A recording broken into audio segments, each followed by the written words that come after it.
The emergency line rang at 11:47 p.m. on a Thursday in late September. I was 3 hours into a quiet night shift at the Blue Ridge Ranger Station when the phone lit up with an automated alert. Cell signal detected. Restricted Zone Alpha 7. Emergency protocol initiated. My name is Marcus Reed. I've been a ranger in the Appalachian mountain system for 9 years, stationed in North Carolina's most remote sector. Zone Alpha 7 is 4,000 acres of protected wilderness, closed to public access since 2019 due to unstable terrain and dangerous wildlife corridors. No one should be in there.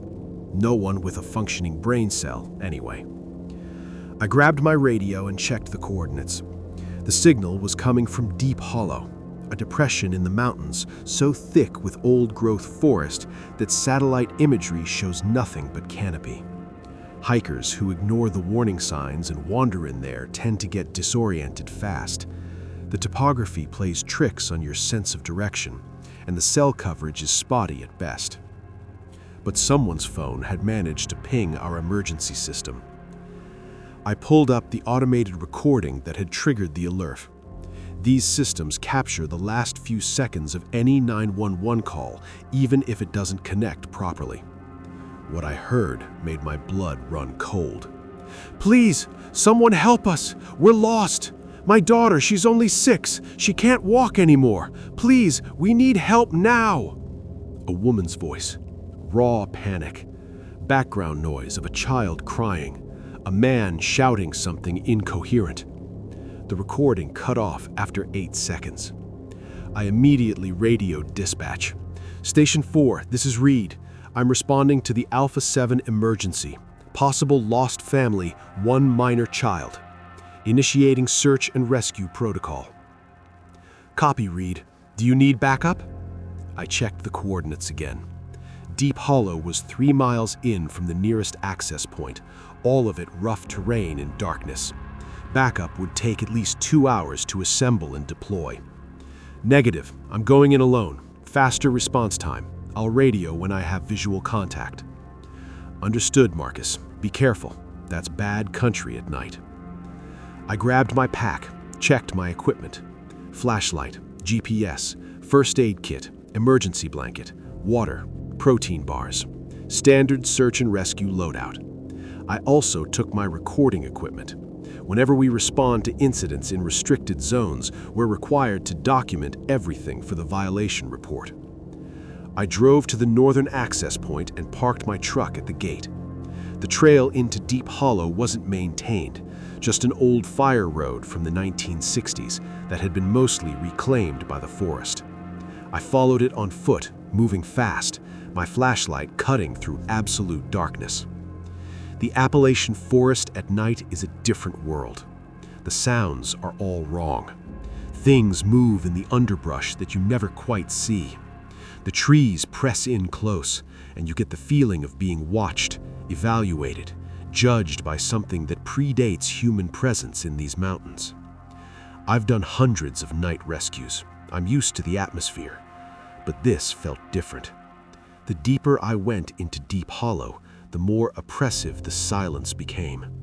No insects, no night birds, just my footsteps and my breathing and the distant sound of wind through the canopy. At 12:34 a.m., I reached the coordinates where the cell signal had originated. A small clearing, maybe 20 feet across, moonlight filtering through a gap in the canopy, and in the center, a family of 3. They had a tent set up, a small camping stove, sleeping bags spread out. The parents were sitting by the stove drinking coffee. The little girl, maybe 6 years old, was asleep in her sleeping bag, peaceful as could be. They looked up when my flashlight found them, surprised but not alarmed. "Oh, hello," the father said, standing. "Are we not supposed to be here?" I stared at them, trying to reconcile what I was seeing with what I'd heard on the emergency recording. "Sir, did you place an emergency call approximately 45 minutes ago?"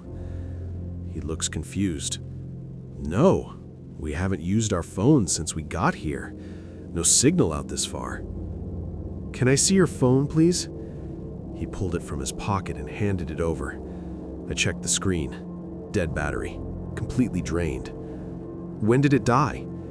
2 days ago, shortly after we hiked in. We're doing a digital detox camping trip. No phones, no technology, just family time. I turned to his wife. Ma'am, is your phone working? She shook her head. Mine died the same time his did. We figured it was the cold or something draining the batteries faster than normal. I pulled out my own phone and played the recording that had triggered the emergency alert. The woman's face went pale as she heard her own voice screaming for help, heard her daughter crying in the background, heard the raw terror in every word. "That's me," she whispered. "That's my voice. But I never said those things. I never made that call." The father grabbed my phone, replaying the recording, his confusion turning to alarm. How is this possible? That's definitely Sarah's voice. That's Emily crying. But we've been fine. We've been perfectly safe. Has anything unusual happened since you've been here? Anything strange? They looked at each other.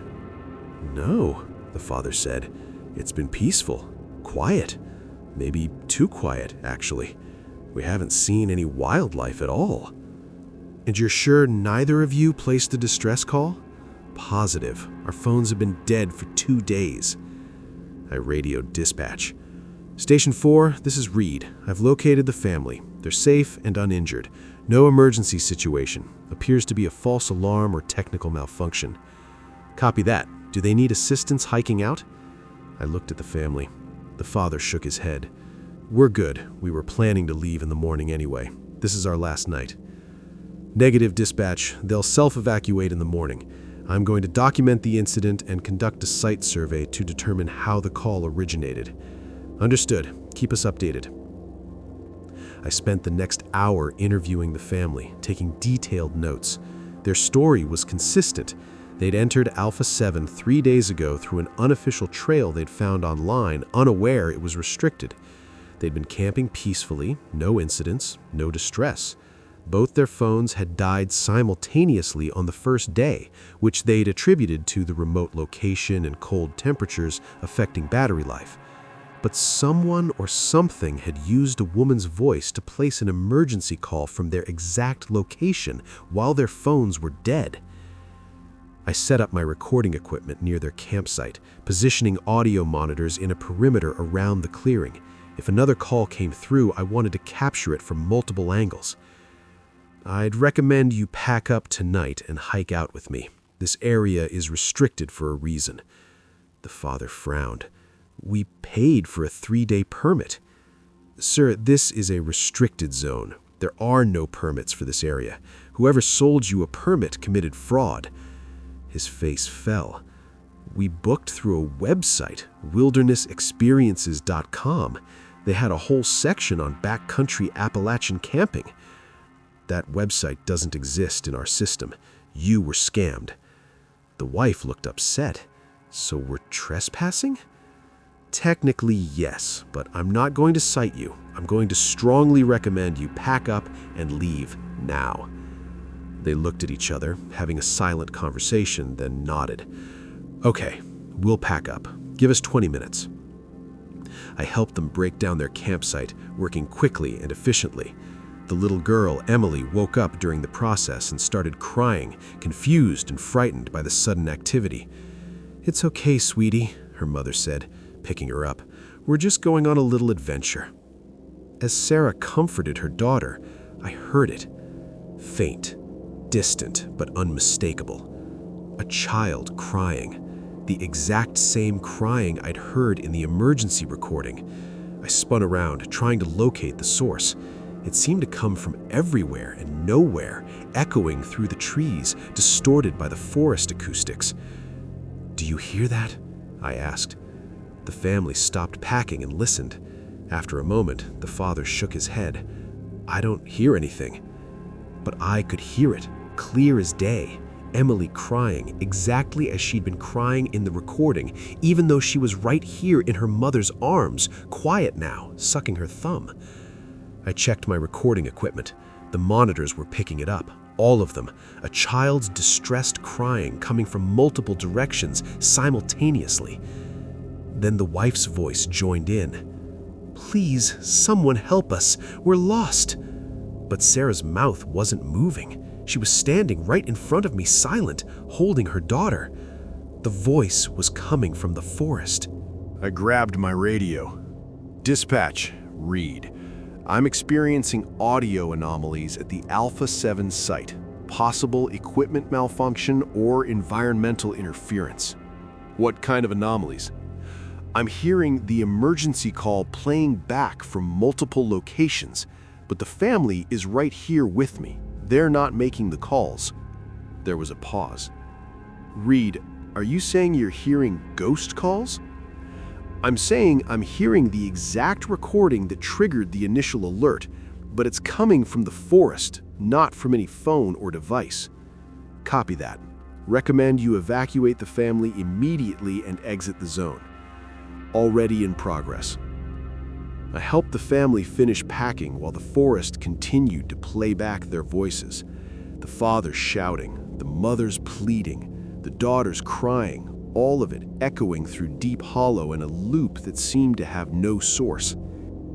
We were halfway back to the access road when it stopped, just cut off mid-sentence, leaving only normal forest sounds, insects, wind, the crunch of our footsteps on the trail.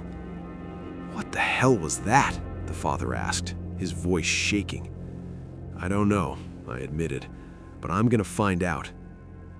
We reached my truck at 2:47 a.m.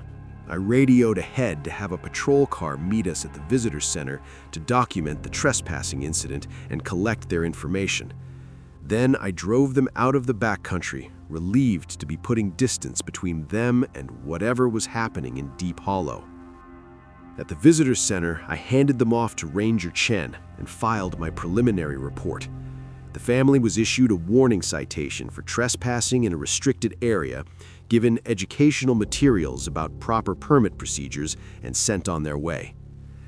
I should have gone off duty, should have gone home, gotten some sleep, filed a complete report in the morning. Instead, I drove back to the northern access point. I needed to understand what had caused those echoes, needed to figure out how a distress call from dead phones had triggered our emergency system, needed to know what was in Deep Hollow that could record and play back human voices with such perfect fidelity. The sun rose at 6:43 a.m. I waited for full daylight, then hiked back into the zone. I reached the clearing where the family had been camping at 8:15 a.m. In daylight, it looked completely ordinary. Just a small gap in the canopy where a large tree had fallen years ago, creating space for a campsite. I retrieved my recording equipment, which had been running all night on battery power. 6 monitors, each with 8 hours of audio data. If anything unusual had happened after I left, it would be captured. I downloaded the files to my laptop and started analyzing them. For the first 3 hours, nothing, just ambient forest sounds. Wind, branches creaking, the occasional bird call. Then at 4:47 a.m., the distress calls started again. "Please, someone help us, we're lost." Sarah's voice, crystal clear, picked up by all 6 monitors simultaneously. But the strange thing was the timing.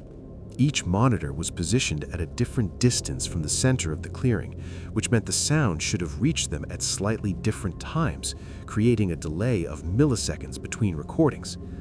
But there was no delay. All 6 monitors captured the voice at exactly the same instant, which was physically impossible unless the sound was originating from everywhere at once. I kept listening. The pattern repeated every 17 minutes. The same 8-second clip. Sarah's plea for help, Emily crying, the father shouting, then silence. Then again, 17 minutes later. The loop had continued for 4 hours before stopping at 8:47 a.m., roughly 30 minutes before I'd arrived. I packed up the equipment and started doing a detailed survey of the clearing, looking for anything that might explain the phenomenon. Unusual rock formations, underground caverns that could create acoustic anomalies, electromagnetic interference from mineral deposits. I found nothing. Just normal Appalachian forest, soil, roots, decomposing leaves, the remains of the fallen tree that had created the clearing. Then I noticed something odd about the tree itself. It hadn't fallen naturally. The trunk had been cut, deliberately, precisely. Someone had taken a chainsaw or axe to it years ago, creating the clearing through human intervention rather than natural processes. I examined the cut more closely. It was old, decades old, but I could still see the pattern.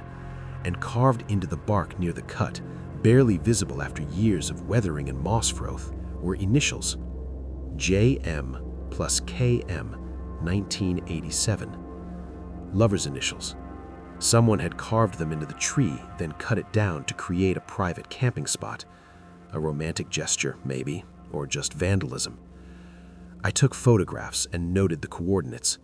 Then I expanded my search pattern, moving in concentric circles around the clearing, looking for any other signs of human activity. 50 yards to the east, I found the burial site. I reached the clearing where the family had been camping at 8:15 a.m. In daylight, it looked completely ordinary. Just a small gap in the canopy where a large tree had fallen years ago, creating space for a campsite. I retrieved my recording equipment, which had been running all night on battery power. 6 monitors, each with 8 hours of audio data. If anything unusual had happened after I left, it would be captured. I downloaded the files to my laptop and started analyzing them. For the first 3 hours, nothing, just ambient forest sounds.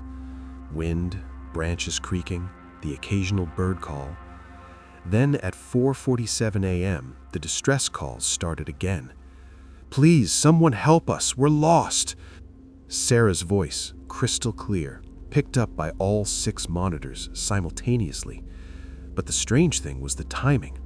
Each monitor was positioned at a different distance from the center of the clearing, which meant the sound should have reached them at slightly different times, creating a delay of milliseconds between recordings. But there was no delay. All 6 monitors captured the voice at exactly the same instant, which was physically impossible unless the sound was originating from everywhere at once. I kept listening. The pattern repeated every 17 minutes. The same 8-second clip. Sarah's plea for help, Emily crying, the father shouting, then silence. Then again, 17 minutes later. The loop had continued for 4 hours before stopping at 8:47 a.m., roughly 30 minutes before I'd arrived. I packed up the equipment and started doing a detailed survey of the clearing, looking for anything that might explain the phenomenon. Unusual rock formations, underground caverns that could create acoustic anomalies, electromagnetic interference from mineral deposits. I found nothing. Just normal Appalachian forest, soil, roots, decomposing leaves, the remains of the fallen tree that had created the clearing. Then I noticed something odd about the tree itself. It hadn't fallen naturally. The trunk had been cut, deliberately, precisely. Someone had taken a chainsaw or axe to it years ago, creating the clearing through human intervention rather than natural processes. I examined the cut more closely. It was old, decades old, but I could still see the pattern. And carved into the bark near the cut, barely visible after years of weathering and moss growth, were initials: JM plus KM 1987. Lover's initials. Someone had carved them into the tree, then cut it down to create a private camping spot. A romantic gesture, maybe, or just vandalism. I took photographs and noted the coordinates. Then I expanded my search pattern, moving in concentric circles around the clearing, looking for any other signs of human activity. 50 yards to the east, I found the burial site. Dr. Hayes ran the dental records and bone structure through the database while I sat in my truck, drinking cold coffee and trying to make sense of the evidence. She knocked on my window at 9:47 p.m. She said, "We have preliminary IDs. James Morrison, age 34, Karen Morrison, age 32, Emma Morrison, age 6, reported missing in October 1987, last seen entering the National Forest for a camping trip. Search efforts were extensive but unsuccessful. The case went cold after 6 months." Morrison, I repeated. JM and KM. James and Karen Morrison. The initials in the tree. They were here. They created that clearing. And they died here. I pulled up the photos I'd taken of the fabric fragments. Dr. Hayes, the clothes, the colors and patterns, they match what the family I evacuated was wearing. She frowned.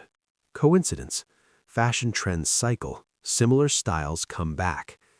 But the toy, the pink rabbit, that's not a coincidence. She didn't have an answer for that. I drove back to the station and pulled the missing persons file on the Morrison family. The photographs were grainy, scanned from 1980s prints, but clear enough. James Morrison looked similar to the father I had evacuated. Same build, same hair color, same facial structure. Karen Morrison could have been Sarah's sister. Same features, same general appearance. And Emma Morrison, smiling in her school photo, looked exactly like Emily. Not similar. Exactly. I laid out all the evidence on my desk. The recordings, the graves, the photos, the timeline. The Morrison family disappeared in October 1987, entering the National Forest for a camping trip. They were never found. 37 years later, a family matching their description, wearing similar clothes, carrying a matching toy, camps in the exact spot where the Morrisons were buried. And something in Deep Hollow recorded their distress calls, even though they were safe, even though they never made those calls. The emergency recording had triggered our system at 11:47 p.m. on September 26th. I pulled up the Morrison case file. The search and rescue operation had been launched on October 15, 1987, when the family failed to return from their camping trip. But witnesses had reported seeing them enter the forest on October 13th. They'd been missing for 2 days before anyone realized they were in trouble. 2 days in Deep Hollow. Phones dead, no way to call for help, dying slowly from exposure and hypothermia while search teams looked in the wrong areas. If someone had known where they were, if someone had received an emergency call with their exact coordinates, if someone had responded immediately, they might have survived. I grabbed my phone and called the number the family had given me during their citation processing. It rang 4 times, then went to voicemail. "This is Marcus Reed with the Forest Service. I need you to call me back immediately. It's urgent. Do not return to the Forest Service. Do not go camping in Zone Alpha 7. Please, just call me back." I tried 3 more times. No answer. I checked the visitor log. They'd given an address in Asheville, about 2 hours away. I could drive there, warn them in person, make sure they understood the danger. But what would I tell them? That they might die in a time loop? That something in Deep Hollow was replaying or previewing tragedies? That I'd found graves containing bodies that looked like them? They'd think I was insane. I was starting to think I was insane. I went back to the audio files, listening to the loop over and over. My voice, definitely my voice, but saying things I'd never said, describing an emergency I'd never encountered. Then I noticed something in the background noise. Underneath my screaming, underneath the family's cries, there was another sound. Static, but not random static. Patterned, rhythmic. I isolated it and ran it through analysis software. It was a voice, multiple voices, speaking in unison, saying the same thing over and over. Witness, remember, warn. Witness, remember, warn. The hair on my neck stood up. I'd heard that phrase before in the reports from Fire Road 47, the creature that marked witnesses, that created a network of people who knew the truth about what lived in these mountains. Deep Hollow was connected, part of the same system, the same ancient mechanism that preserved knowledge, that recorded tragedies, that tried to prevent them from repeating. The Morrison family died because no one knew where they were, because their distress calls never went through, because help arrived too late. And something in Deep Hollow recorded that tragedy, preserved it, turned it into a loop that would play whenever someone camped in that clearing. A warning, a time scream, an echo from the past trying to prevent future deaths. But the recording I'd heard wasn't from the past. It was from the future. It was me, finding a family that matched the Morrisons' description, realizing too late that history was repeating, screaming for help that wouldn't arrive in time. Unless I stopped it. I tried calling the family 17 times over the next 2 hours. No answer, no callback. At midnight, I made a decision. I drove to Asheville, found the address they'd given, and knocked on the door at 2:30 a.m. A man answered, not the father from Deep Hollow, looking annoyed and confused. "Can I help you?" "I'm looking for the Harrison family. They gave this address during a Forest Service citation." He frowned. "There's no Harrison family here. We've owned this house for 8 years. You sure you have the right address?" I checked the paperwork. Same address, same name. They might be renting or visiting. Family with a young daughter, about 6 years old. "Nobody like that here. Sorry." He closed the door, leaving me standing on the porch, my mind racing. False address, false names, false information. The family had lied about everything. Or they'd never existed at all. I drove back to the station and pulled up the citation record. The paperwork was there, filled out in my handwriting, but when I tried to access the digital filing system, there was no record, no citation, no family, no incident. I checked the dispatch logs. The emergency call was there at 11:47 p.m. on September 26th, but my response, my radio traffic, my report of finding them safe, gone, deleted, or never entered. I was the only one who remembered evacuating that family. I grabbed my personal recorder, the one I always keep running during incidents, and found the footage from that night. The hike into Deep Hollow was there. The clearing was there. But the family wasn't. In the video, I walked into an empty clearing, talked to no one, packed up equipment that was never unpacked, and hiked back out alone. The video showed me standing in the clearing at 1:23 a.m., looking at empty space, saying, "Sir, did you place an emergency call?" Talking to ghosts, or talking to people who hadn't existed yet, or talking to people who'd existed 37 years ago and were now buried 50 yards east of where I stood. I watched the rest of the footage in growing horror. I helped pack up camping gear that wasn't there. I spoke to people who didn't respond because they weren't present.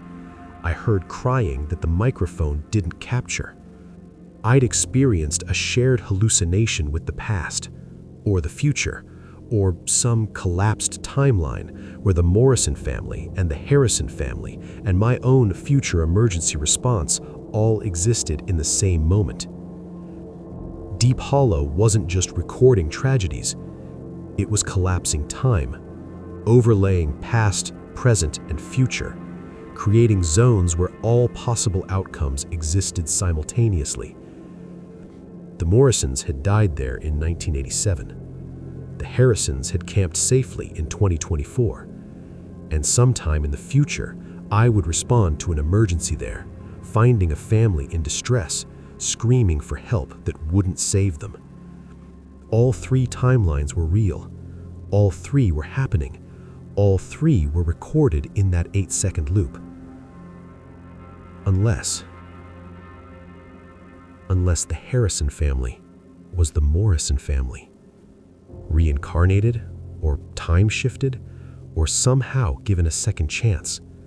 And my intervention, my evacuation, my warning had saved them from repeating the tragedy. I checked the calendar, September 26th, 2024, exactly 37 years minus 18 days from when the Morrisons entered the forest. They'd gone in on October 13th, 1987. The Harrisons would be going back. I was certain of it. I had 18 days to figure out how to stop them. I spent the next week investigating every aspect of the case. The Morrison disappearance, the Harrison family, the audio anomalies in Deep Hollow. What I found terrified me. The Morrison family hadn't been the first deaths in that clearing. Records going back to the 1950s showed a pattern. Every 30 to 40 years, a family of 3 would enter Deep Hollow and never return. Different names, different time periods, but always the same configuration. 2 adults, 1 child, always in October, always in the same general area.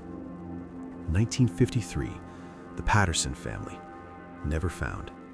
1987, the Morrison family, found in 2024, buried in Deep Hollow.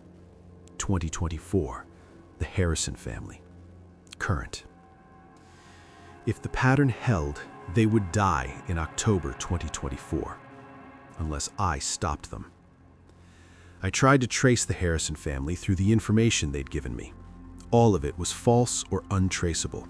The website where they'd booked their permit didn't exist, the phone number went to a disconnected line, the address belonged to strangers. It was as if they'd materialized specifically for that camping trip, given me just enough information to seem real, then vanished back into whatever timeline they'd come from. On October 1st, I set up permanent monitoring equipment in Deep Hollow. Motion sensors, trail cameras, audio recorders. If anyone entered that clearing, I'd know immediately. On October 8th, my equipment detected movement. I was at the station when the alert came through, 9:47 p.m. Motion sensors triggered, trail cameras showing 3 figures entering the clearing. A man, a woman, a child, the Harrison family. They were back. I grabbed my gear and drove to the access point, my heart pounding. I had to get there before they set up camp, had to convince them to leave, had to break the pattern. I ran the 3 miles to Deep Hollow, pushing myself harder than I'd ever pushed, arriving at the clearing at 10:34 p.m. They were there, setting up the same tent, unpacking the same gear, the little girl playing with her pink rabbit while her parents organized their campsite. "Stop!" I shouted, bursting into the clearing. "You can't be here! You have to leave!" They turned, surprised but not alarmed. The same reaction as before. "Oh, hello," the father said. "Are we not supposed to be here?" The exact same words, the exact same tone. I was living the loop. "You need to evacuate immediately. This area is dangerous. People have died here." The mother frowned. "We have a permit. We paid for 3 days." "That permit is fake. This is a restricted zone. You're in danger." They looked at each other, confused, concerned but not convinced. "Sir, we're experienced campers. We know what we're doing. We'll be fine." I pulled out my phone and showed them the photos of the graves, the Morrison family, the fabric fragments, the skeletal remains. This is what happened to the last family who camped here exactly 37 years ago. They died of exposure. Their bodies were found 3 months ago, and you look exactly like them. You're wearing the same clothes. Your daughter has the same toy. This isn't coincidence. This is a pattern, and if you stay here, you'll die. The father's face went pale. The mother grabbed her daughter protectively. "You're scaring us. We're leaving." "Good. Pack up, now. I'll escort you out." They moved quickly, dismantling their camp with practiced efficiency. Within 15 minutes, they were ready to go. We hiked out in silence, the family staying close to me, glancing nervously at the dark forest around us. We reached my truck at 11:23 p.m. I loaded their gear, helped them into the vehicle, and started driving toward the park boundary. At 11:47 p.m., exactly as we crossed the boundary line, my radio crackled to life. "Please, someone help us. We're lost. My daughter, she's only 6. She can't walk anymore. Please, we need help now." The emergency call, playing again. But the family was safe. They were sitting right next to me in the truck. I grabbed my radio. "Dispatch, are you receiving an emergency call from Zone Alpha 7? "Negative, Reed. All systems clear. No calls." But I could hear it, still broadcasting on my radio. The mother's voice, the daughter crying, the father shouting. Then, underneath it all, the whispered chorus. "Witness, remember, warn." I looked at the family in my rearview mirror. They were staring at the radio, hearing the same thing I was hearing. "That's my voice," the mother whispered. "But I didn't say that. I didn't."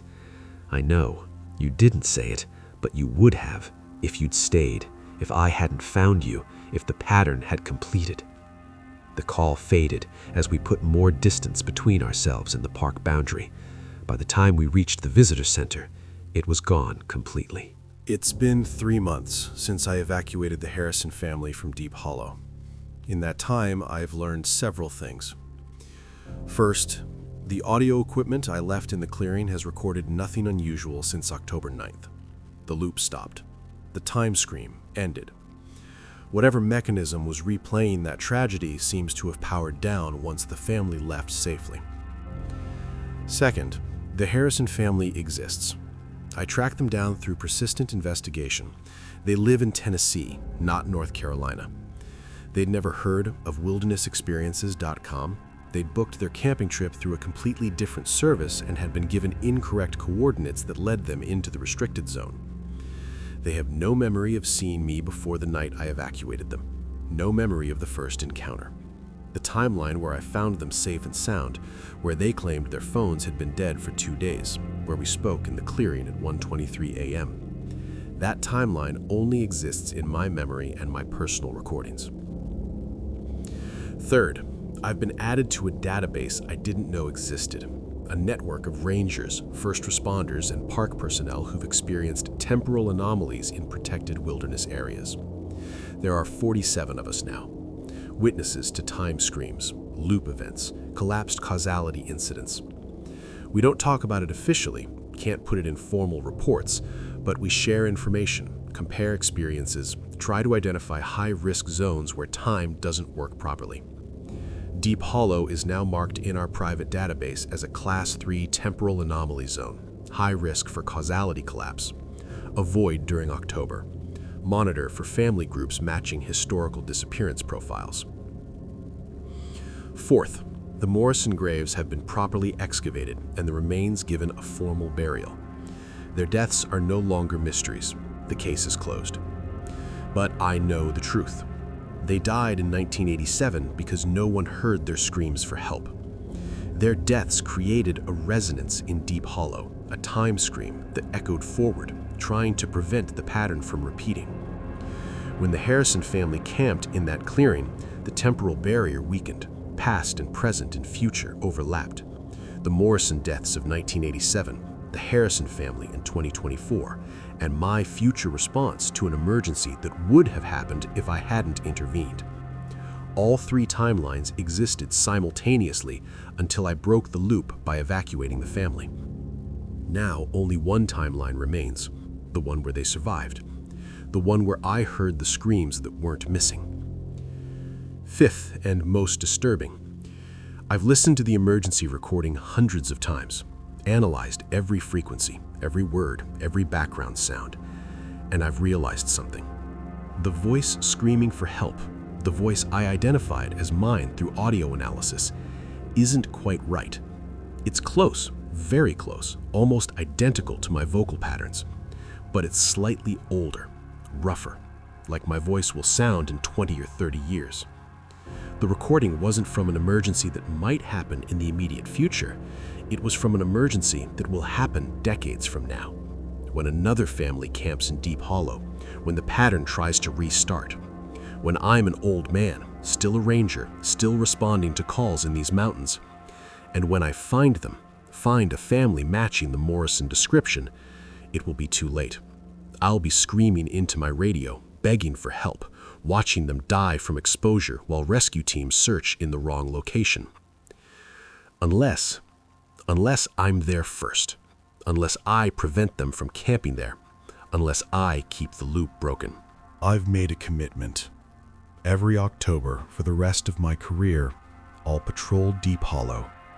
I'll monitor it. I'll intercept any family groups trying to camp in that clearing. I'll maintain the break in the pattern. Because I've heard my future self screaming for help, and I won't let that timeline become real. The mountains are full of time screams, echoes of tragedies past and future, recorded in places where the barrier between moments grows thin. Deep Hollow is just one of them. There are others.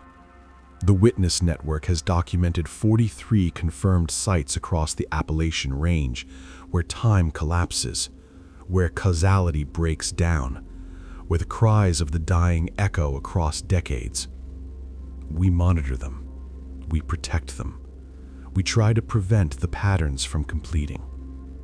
We are the witnesses, and we remember, and we warn, because in these mountains, time is not linear.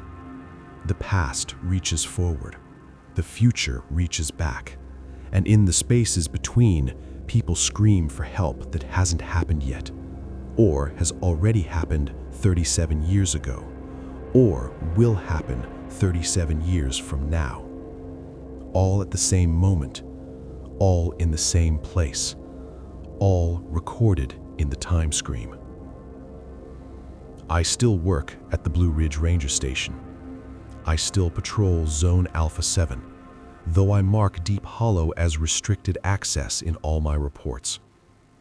And every October, at exactly 11:47 p.m. on the 26th, I sit in my truck at the northern access point and listen to my radio, waiting, in case the loop tries to restart, in case another family enters the clearing, in case I hear myself screaming from a future I'm trying to prevent. So far, the radio stays silent, but I know it's only a matter of time. The pattern wants to complete. The time scream wants to record itself. The tragedy wants to happen. And somewhere, in a timeline that hasn't crystallized yet, an older version of me is responding to an emergency in Deep Hollow, finding a family who camped in the wrong clearing, watching them die while I scream for help that won't arrive in time, recording myself into the loop, becoming the very call I responded to all those years ago, the snake eating its tail, the echo creating the sound, the witness witnessing himself. Unless I stop it, unless I keep the pattern broken, unless I stay vigilant.